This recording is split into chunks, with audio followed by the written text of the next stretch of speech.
Hello everyone, Drad here. Today we're going to make Spanish paella. Related a lot to some of the Cajun cuisine that I'm normally used to cooking.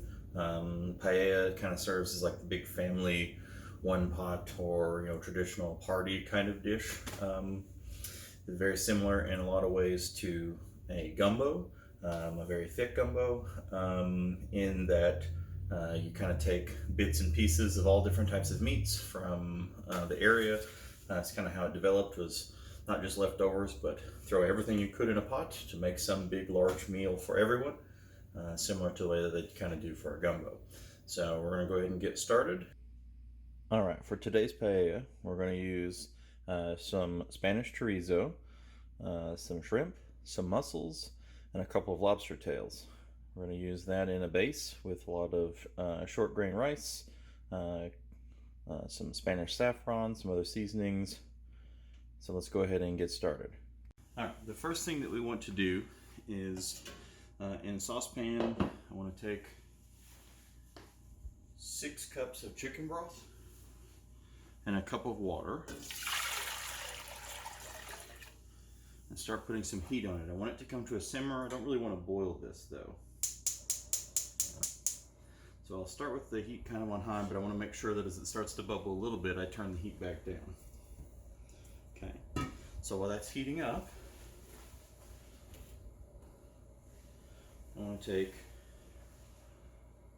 1 teaspoon of Spanish saffron.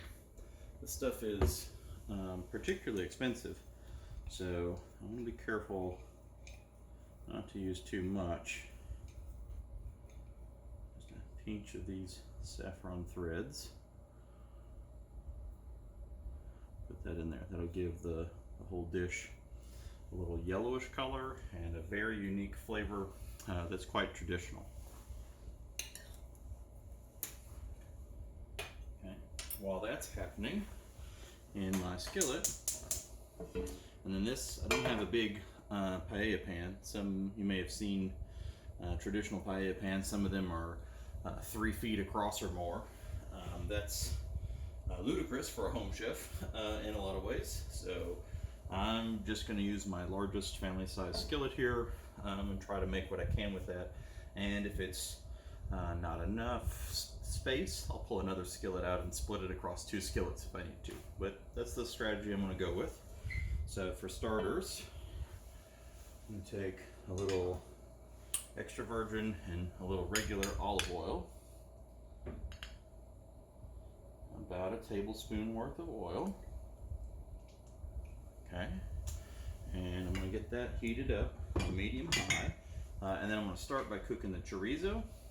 Then I want to remove that to put that just in a bowl off to the side once that's done, and then I'm going to start cooking the shrimp just a little bit, not all the way because it will actually simmer to finish its cooking, but just to give it a little color and get the cooking process started so that I'm confident that when I simmer the bit at the end that it's cooked all the way through. So I'm going to get some heat going in our pan. I'll go ahead and get a bowl out for the chorizo when it's done.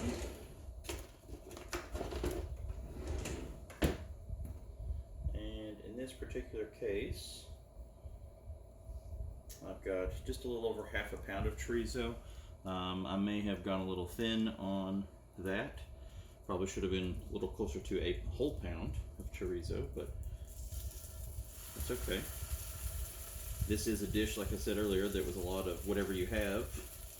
Mix a bunch of whatever you have together. Could supplement this with some ham to kind of get enough of the pork balance in there. But I think I'm just going to go here.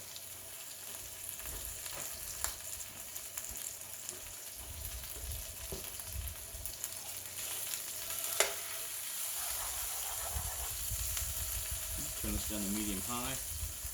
Get my splatter guard out just in case. Kind of mash this up a little bit.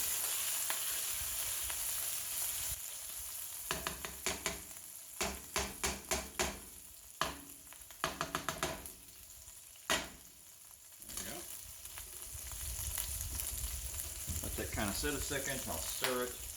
I'm going to go ahead and get my shrimp off to the side, ready to go as well. For when we need that. Okay. So to the saffron and chicken broth mixture, I'm going to add about 2 tablespoons of dried parsley. Kind of go with that.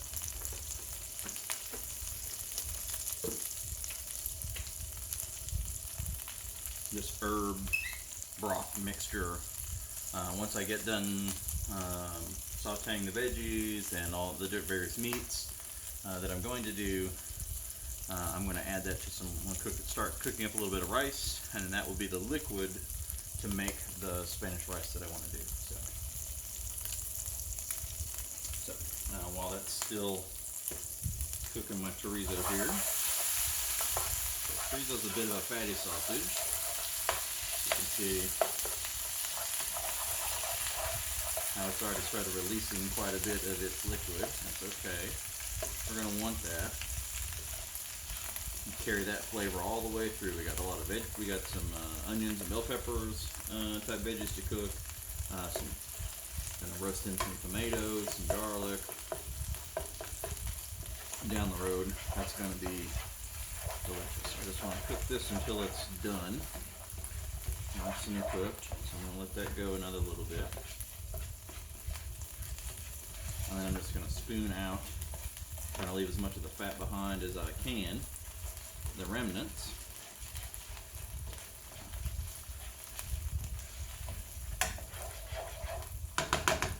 And if I need to add a little fat down the road because I don't have quite as much chorizo as I expected, that's okay too. I mean, we can add some butter, we can add some more olive oil, all those work great. Go ahead and put my lid on this.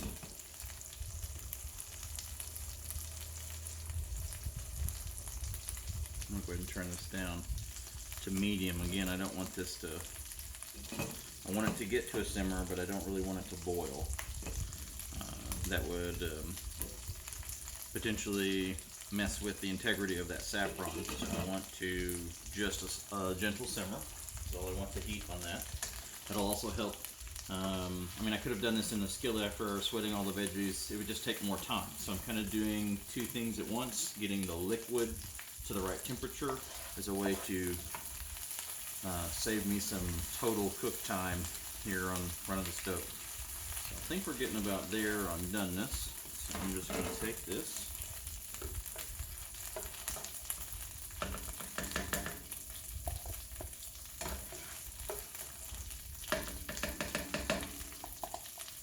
This into its, I'm using a slotted spoon here. I want to drain as much of that fat out.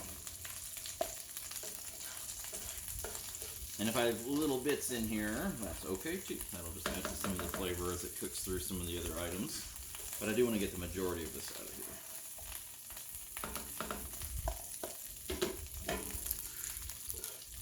Let's pull it off the heat. I don't want to burn anything. Okay. And I'll leave all the rest of that in there.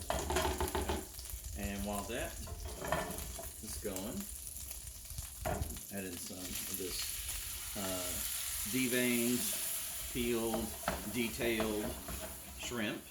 Now, I'm going to need to pull that out after it's cooked for about 2 minutes. That's just a quick cook, just to get some color on it, get it mixing with some of these flavors. That's also important. Directly want some of that chorizo flavor in the shrimp. That's why I'm cooking it directly instead of just letting it simmer at the end. I'm going to bring this back up to temp. That's still a little cool, so I'm going to bring it back to high. And then I'm going to need to put this back in a bowl, but since this one has uncooked shrimp juice and stuff in it, I'm going to put this over in the sink and go get another one.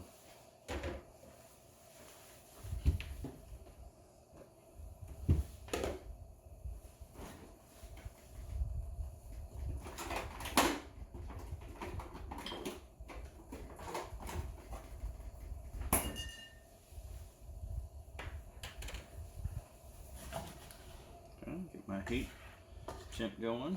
Again, I only went just a couple minutes here.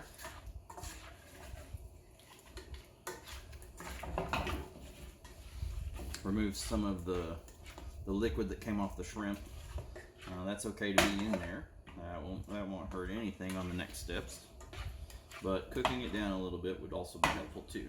So you can see there's a little coloration on the shrimp. It's starting to turn from the a little of the white. That's okay, because we're not cooking it all the way here.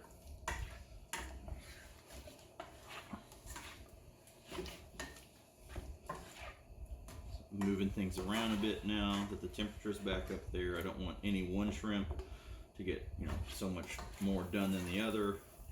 They'll get tough in texture if you do that, so you want to keep moving things around, soak up some of that delicious flavor. I'm going to turn back to medium high. Okay. So just that couple of minutes. I'm going to go ahead and take those off now.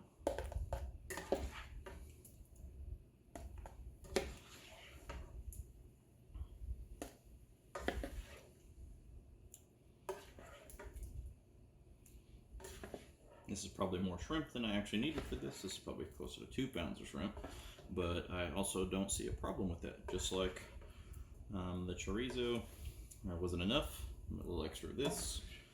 Some of this is just, like I said, winging it to put what you like and put what you have into the dish. Alright, so on my chorizo, a little of this had drained, so I'm going to pour a little of this fat in here. I think that will do very nicely.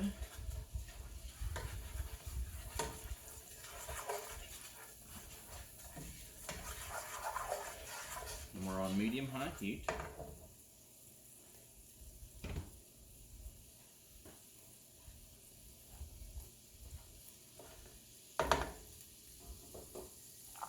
I had some chopped up onions. Normally a couple times a week I'll chop up a few onions and a few bell peppers. I go through quite a few of those every week. So it helps me save some time in the long run if I just chop up a bunch all at once when I use it the first time, and then kind of go from there and do it a couple times a week, and then that saves me some time. So that's about 2 bell peppers. Those are red bell peppers, and about 2 onions in this pan. And these I'm going to salt. Do a little seasoning here. I'm going to put about 2 teaspoons of salt. And then some fresh pepper.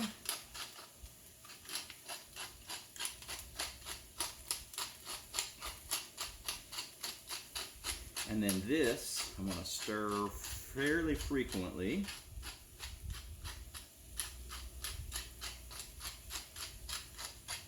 For about 10 to 15 minutes. I actually want these to saute for a good bit until these have rendered a lot of their liquid and have gotten actually pretty mushy. So I'll stir them every couple minutes over like the next 10 to 15. And then let's get started. Okay, mix up those flavors with the chorizo and the shrimp juice. That'll help cook all this down. Okay, so that on medium high, just stirring every couple of minutes. Starting to see this. Okay, so now we're starting to bubble right around the edges. That's the simmer bit. So I'm going to turn this all the way to the lowest it will go. I'm just going to use the same spoon since it's all going together in a minute. Anyway, I'm going to be gentle. I don't want to vigorously break up all those little saffron threads. It has a very unique smell, saffron does, and it's quite good. But saffron itself is rather expensive, so I almost never use it.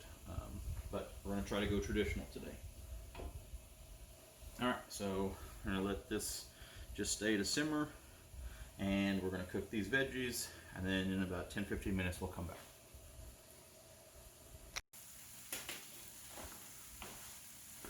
Alright, so we have cook these veggies for about 10 minutes on medium-low.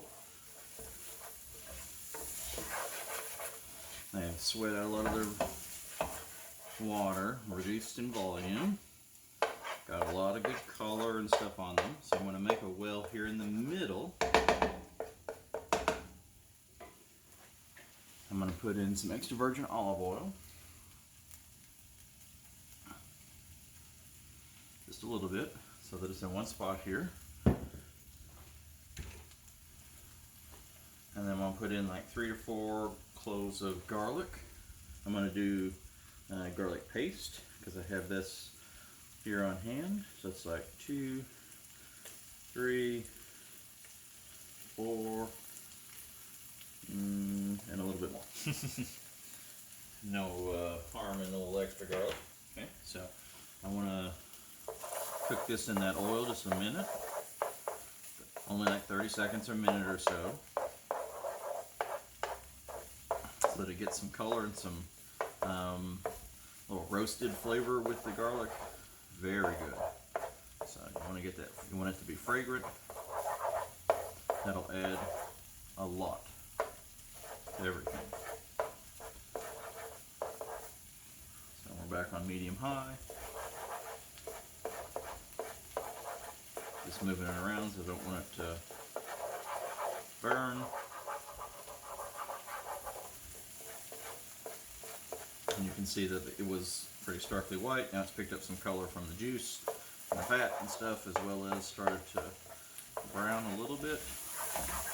And now I'm just going to combine it all together.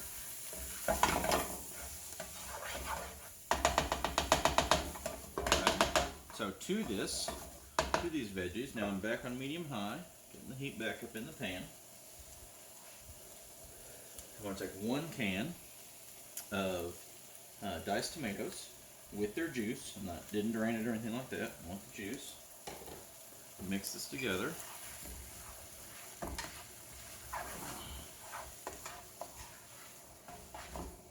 I have also killed the heat a little bit ago on the chicken broth and herb mixture. Oh yeah, that came together rather well. You can see there was just enough roasting on those veggies that when I put in the liquid from the tomatoes, it just kind of soaks them up, melds those flavors really well. Okay, to this, I'm going to add about a tablespoon of paprika. Okay, and that's way more than a tablespoon. That's about a tablespoon. So, put in a tablespoon of paprika. Stir that in really well. Sweet paprika is best over smoked, but that's okay. I just have generic paprika, which I think is on the smoked variety, and that'll work just fine. Maybe just a little bit more, because didn't quite get as much color as I was looking for. There we go. Another. So maybe a tablespoon plus a teaspoon.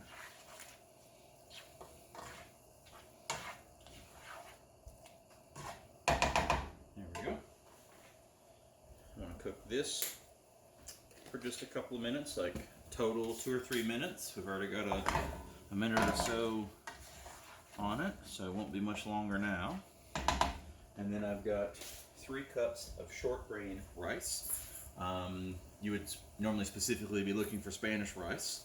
I have the short grain rice that I have, I think, is actually Calrose rice, which is more along, often more like a sushi rice, but really it's just a short grain rice. I think that's going to work just fine. The flavor of all these things that we're adding to it will really be what dictates. I'm just looking for short grain. That's really the big deal. So, all right. First, I want to put all 3 cups in here. I have some concerns about total volume of pan that I'm going to have when it's all done, because I add a bunch of liquid. It's going to fill up a whole lot, so I'm probably going to get out my second skillet, and I might be divvying some of this up to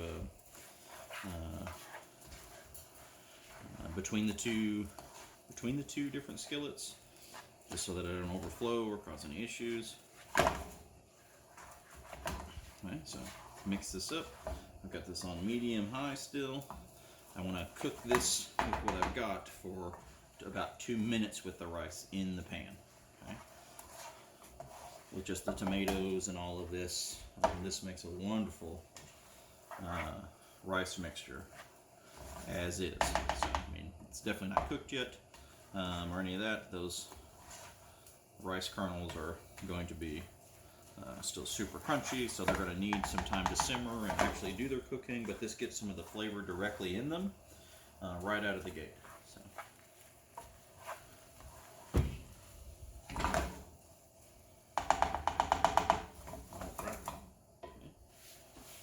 Next step, we're going to take our simmering chicken broth. Get a couple pot holders, because this is not the time to be brave. This is time to be safe. And then pour this in here. Let's see where I'm at volume-wise when this is all in. Go ahead and set this off to the side.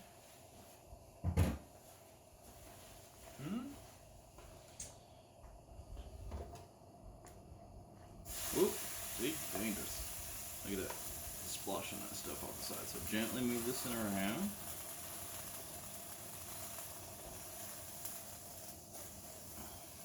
Let the heat come back up on that.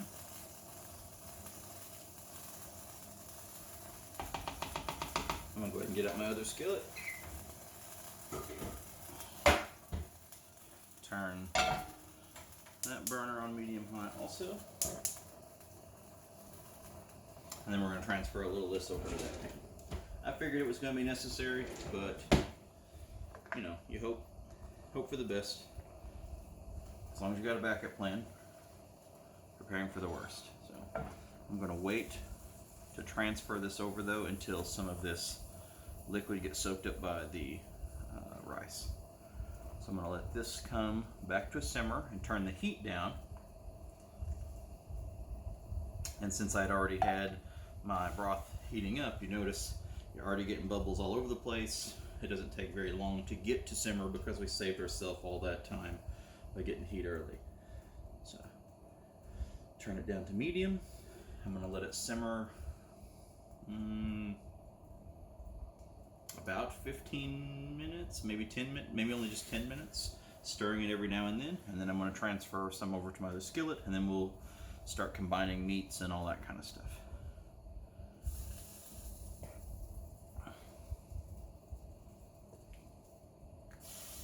Just making sure I don't stick to the bottom.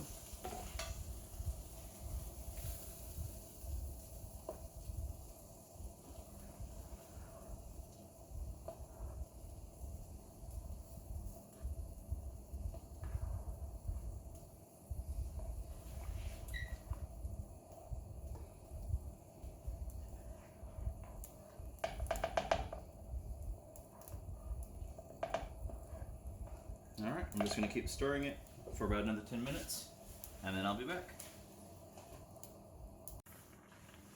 Alright, we've given it about 10 minutes, stirring pretty frequently.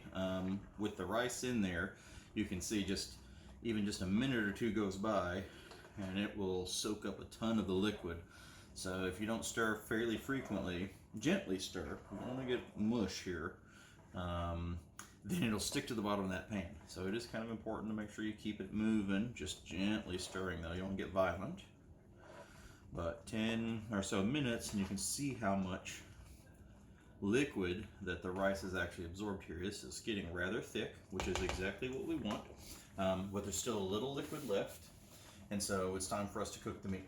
And I've been in the last 10 minutes debating split or not to split. But if there's anything I do about food, it's go big or go home. So I think we're going to push our luck to the limit and fill this bad boy up all the way to the brim. So first thing, I'm going to get my chorizo back in here. Mixing it together. Try to mix it throughout. I have a little, keep an extra little bit of chicken broth on the side, just in case starts getting like way too thick, and I still need some liquid to cook at this stage, but I think this is about okay. There's enough space and liquid to shove the mussels in here, as well as the shrimp and lobster tails. So, all right, let's dunk all of this in here. Whew. To the brim. That's what we're talking about. To the brim. We're gonna push it.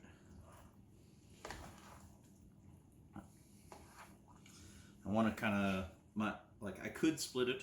That I mean, obviously something I can do, and it's not just, you know, stubborn pride that I want to make it all fit in one pan. Although maybe that's a piece of it too. But the flavors of every piece, it's just so much better if it's all together, if it's melded properly. And I don't know that I could get the balance as right if I split it into two. So I'm gonna push it. Maybe drip a little bit out onto the stove. Just means I have to clean the stove later. Hey, probably needs that again anyway.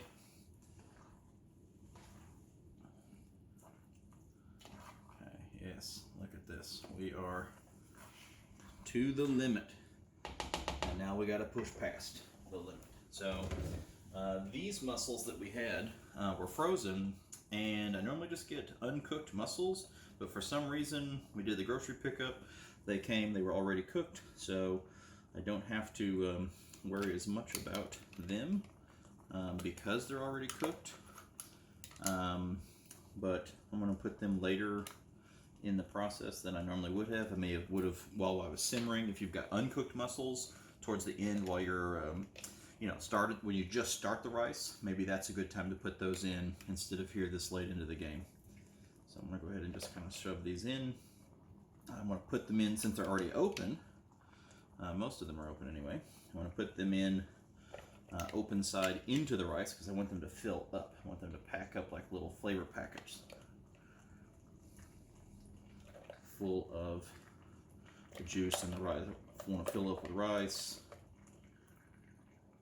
Just shove them in there. Taking a little more care than I would not even normally do when they were unopened, because I could just kind of mix them all in and they would open on their own and fill up with the rice as I move things around. But I'm going to take a little extra care to make sure they get stuff on the inside like they need to. We are some kinds of full here in this pan, but we're going to make it. I know it. We're going to make, that bit. Take the shell out. I don't need that.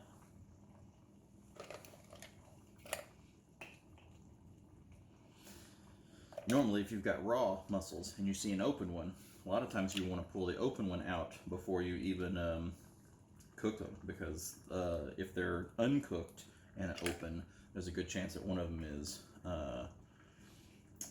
bad. So keep that in mind if you're cooking with mussels, or any shellfish for that matter.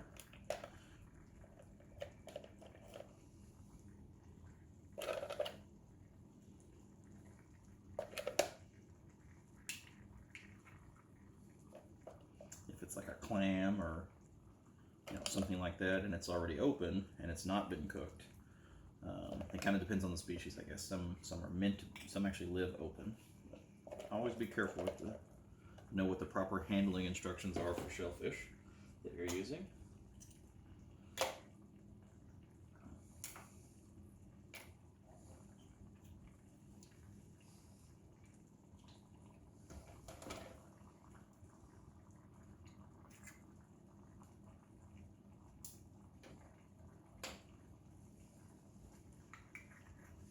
And also, like with these that are already cooked, we'll definitely take more care not to do that again in the future. But for those that are already cooked, I want to make sure I don't get the shell bits. So any bit that's actually crumbly, I'm making sure I take that off first. Okay. And then the thing that takes really the least amount of time to cook is going to be my lobster tails. So I'm going to take a scoop, set these in. Put some of my scoop on top. Scoop. You hear that now at this stage also, it's we want to go ahead and get a little bit of texture on this bottom layer of the rice. So I'm going to move things around just a little bit. Oh man, so careful. But it is okay if we start getting a little sticky. I'm moving my temperature down to medium low. Filling this bad boy up. I want to kind of bury these lobster tails and let them cook for about 5 minutes, maybe a little under.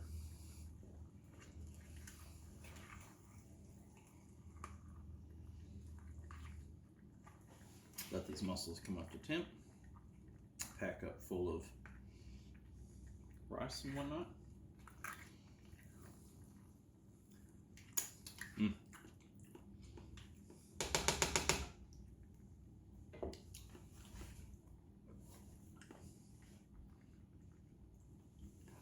All right, medium low, 5 minutes. Let that lobster tail come up, but we don't want it to overcook.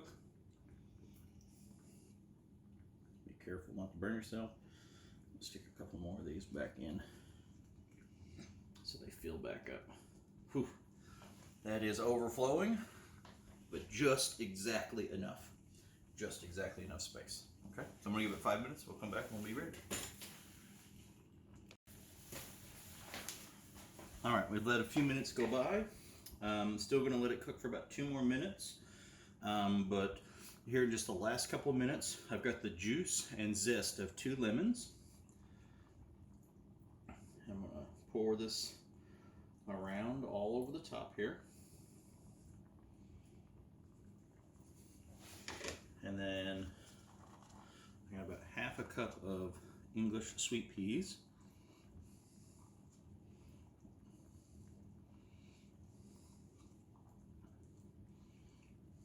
And they'll kind of go around.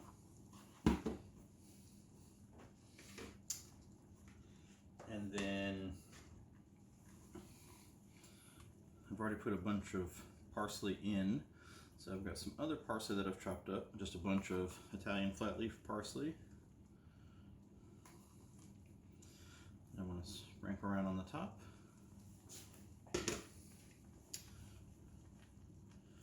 With some lemon wedges as well.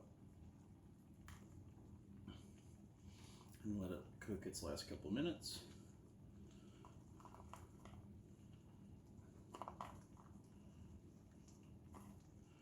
Well, I got 1 lemon worth of wedges.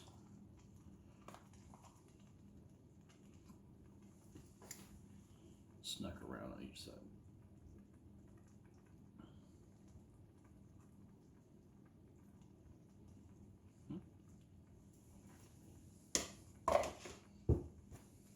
All right, packed to the gills, 1 Spanish paella.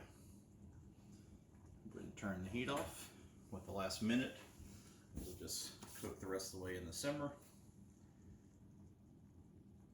And then nothing left but for us to plate it up. And that is one hell of a meal.